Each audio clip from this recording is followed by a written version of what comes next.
जो करप्शन को लेकर गहलोत साहब ने जो बातें बोली हैं, इससे कहीं ज्यादा मैंने भी बोली थी और हमने मिलकर बोली थी।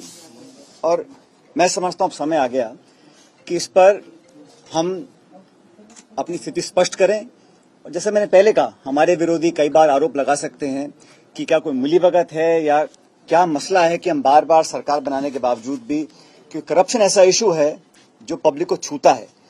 और हम जब दोबारा चुनाव में जाएंगे तो हमारी बात पर कोई इकबाल करे, इसलिए जरूरी है कि हम प्रभावी, पारदर्शी और समय सीमा निर्धारित, और साथियों अगर निष्पक्ष जांच में निकल कर आता है कि कोई दोषी नहीं था या करप्शन नहीं हुआ था, तो हम मान लेंगे गहलोत जी और मैं दोनों झूठे थे, ये हमारी बात गलत थी।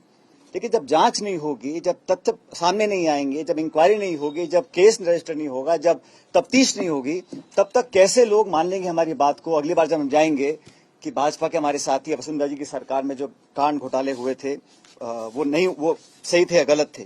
इसलिए मैंने तो चिट्ठियां लिखी और आज साल भर से ज्यादा हो गया। आज का प्रकरण नहीं है, क्योंकि मैं इस बात को लेकर बहुत लंबे समय से चिंतित था। मैं कांग्रेस पार्टी का अध्यक्ष था और उस समय जब हमने बात रखी थी तो जनता को, पार्टी को, वर्कर्स को, देश को ये हमने आश्वासित किया था कि हम बिना भेदभाव के जांच करवाएंगे। और हमारे पास उस वक्त पूरा तथ्य हमारे पास है। हम विपक्ष में थे, जब हम विपक्ष में थे तब तथ्य हमारे पास आ रहे थे। तो मैं नहीं मानता हूं कि सरकार में आने के बाद हमारे पास वो संकल्प शक्ति नहीं होगी कि हम उन तथ्यों को उजागर कर सकें। और ये जांच का विषय मैंने नहीं कहा, तो कई बार आपने देखा मुख्यमंत्री जी ने बोला है, कई बार सदन में बोला है, सदन के बाहर बोला है।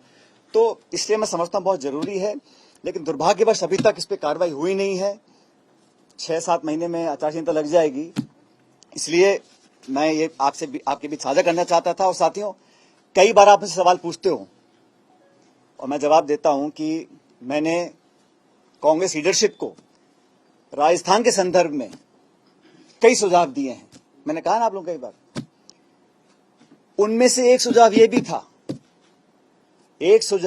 था कि पार्टी की साख बचाए रखने के लिए पार्टी के नेताओं द्वारा दिए गए आश्वासन और भाषण ऐसे ना लगे कि हम सिर्फ चुनावी रोटी सेकने के लिए झूठे मूठे आरोप लगाते हैं और सत्ता में आने के बाद हम सब भूल जाते हैं। तो ये सुझाव भी मैंने लीडरशिप को दिया था, लेकिन अभी तक इस पर कार्रवाई हुई नहीं है, ये हम सब जानते हैं।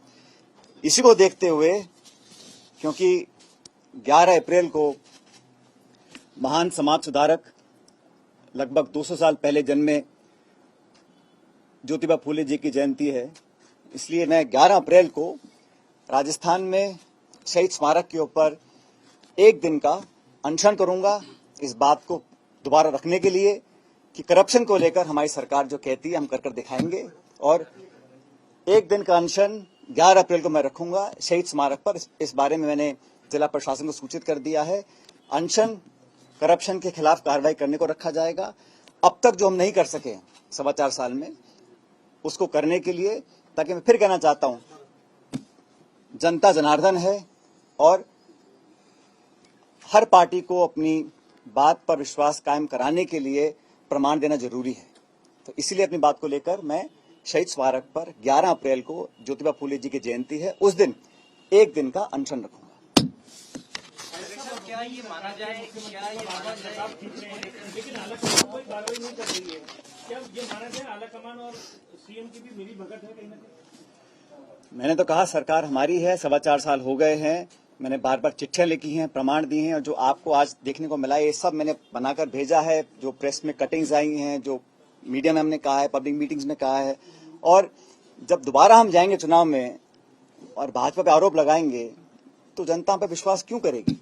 इसलिए अपनी विश्वसनीयता बनाने के लिए ये बहुत जरूरी है कि हम कुछ कर दिखाएं। और मैंने कहा ना, ये जो मिलीभगत का आरोप हमारे विरोधी लगा सकते हैं, भ्रम फैलाने की कोशिश कर सकते हैं कि कहीं वसुंधरा जी या मुख्यमंत्री जी या किसी और का कहीं कोई आपस में गठजोड़ तो नहीं है। क्योंकि पिछली सरकार में हमने आरोप लगाया, कमीशन बनाया, उसमें कुछ कमी आ गई, उस पर कार्रवाई नहीं हुई। दोबारा सरकार में बीजेपी आई, हमने और बड़े आरोप लगाए, हम राष्ट्रपति के पास गए, गवर्नर के पास गए, ज्ञापन दिया, लोगों को आश्वासित किया। 4.25 साल हो गए और हमने कोई कार्रवाई नहीं करी है, कम से कम मेरी जानकारी में तो नहीं है। इसलिए मैं चाहता था कि पब्लिक में हम लोगों की बात जनता माने अगली बार भी, इसलिए कदम उठाना जरूरी है। ये कांग्रेस जो राजस्थान मॉडल प्रमोट कर रही है कि राजस्थान मॉडल के बारे में बात की जा रही है, क्या आपके अनुसार राजस्थान मॉडल वैसा नहीं है जैसा दिखाया जा रहा है? भाई मैंने तो जो मुझे इशू लगा पब्लिक डोमेन में आना चाहिए, जिस इशू को लेकर मैं 5 साल में संघर्ष किया, और मैं जब अध्यक्ष था तब हम सब लोगों ने, ये ऐसा नहीं है कि किसी एक, मैंने तो अशोक जी से बहुत ज्यादा बोला है इस बारे में, हम सब ने बोला है, लेकिन सरकार जब बनी है तो पार्टी की सरकार बनी है, तो इसलिए मैं चाहता हूं जो हम बोल रहे हैं, सदन के अंदर बोल रहे हैं, जांच का विषय है, जांच का विषय है, जांच का विषय है, कितनी बार मैंने बोला, कितनी बार गहलोत साहब ने बोला, तो उस पर तो हमें कार्रवाई करनी चाहिए, अभी तक नहीं करी, ये बहुत बड़ा सवाल है, और समय कितना बचा है। सुझाव पार्टी क्यों नहीं मानती, क्या लगता है? ये सुझाव पे कार्रवाई करने का काम सरकार का है, इसमें संगठन का कोई ज्यादा लेना देना नहीं है, सरकार की जिम्मेदारी है। अशोक गहलोत जी ने तो क्या करें? आपके जिले में कौन कौन एमएलए मंत्री बैठे? मैं बैठूंगा जी, हाँ गोयल साहब मैं बैठूंगा।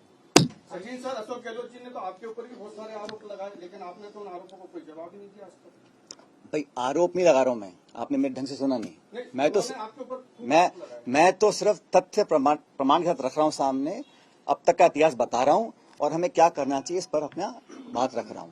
आरोप प्रत्यारोप मैं नहीं करता हूं। तो मेरा ये सवाल था कि आपने वसुंधरा राजे के बंगले के ऊपर भी कहा था कि उनको छोड़ना चाहिए, लेकिन आप 3 साल से उप मुख्यमंत्री नहीं है, आपकी नैतिकता आपको नहीं कहती है बंगला आपने सरकार अपने विवेक से बंगले आवंटित करती है, जिसको करना है करे, नहीं करना ना करे, जो सरकार का आदेश होगा हम सब मानेंगे उसको। सचिन जी, आपको नहीं लगता आपने कई चिट्ठियां लिख दी, तो मंशा तो जाहिर है सरकार की कि वो आपकी चिट्ठियों को बहुत ज्यादा गंभीरता से नहीं ले रही, ऐसे में आपका अनशन, आपको लगता है कोई और रास्ता? भाई उम्मीद पे दुनिया कायम है, क्यों नहीं करेंगे, हो सकता है कुछ मजबूरियां रही हों, लेकिन अब मैं अनशन कर रहा हूं क्योंकि मैं चाहता हूं कि हमारी सरकार इस पर कार्रवाई करे, समय बहुत ही कम रह गया है, इसलिए आज मुझे करना पड़ रहा है। तो मैं तो चिट्ठी, आपको पता है चिट्ठी लिखी है मैंने, आज 1 साल से ऊपर हो गया, आज मैं क्यों बोल रहा हूँ, ये नहीं कि मैं आज सो के जागा हूं, मैं तो बहुत पहले से कहता आया हूँ, फिर चिट्ठियां लिखता आया हूँ, आग्रह करता आया हूँ, अब जब नहीं हो रही कार्रवाई, इसके मुझे अनशन करना पड़ रहा है।